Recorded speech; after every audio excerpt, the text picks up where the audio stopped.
আসসালামু আলাইকুম। এখানে যে ঘাসের মতো গাছগুলো দেখা যাচ্ছে এর নাম লেমন ঘাস। এটি ঘাস জাতীয় উদ্ভিদ।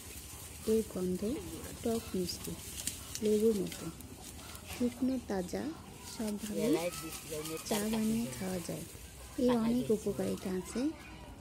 হজমে সাহায্য করে, ব্যথা এবং ফোলা উপশমে সাহায্য করে, রোগ প্রতিরোধ ক্ষমতা বাড়ায়, কোলেস্টেরল কমায়, উদ্বেগ মানসিক চাপ কমায়, স্থূলতা নিয়ন্ত্রণ করে।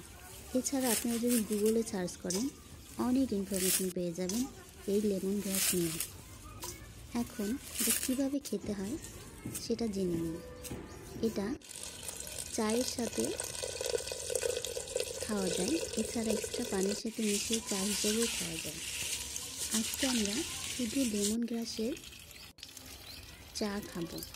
সেজন্য প্রথমে লেমন গ্রাস কেটে নিয়েছি, তারপর ধুয়ে নিলাম।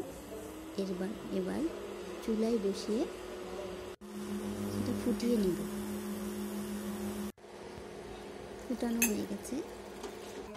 এটার কালার কিছুটা গ্রিন টি এর মতো আসে, কিছুক্ষণ পর নর্মাল চায়ের মতোই কালার আসে। এইভাবে চা বানিয়ে খেতে পারেন। আমাদের সাথেই থাকুন। আল্লাহ হাফেজ।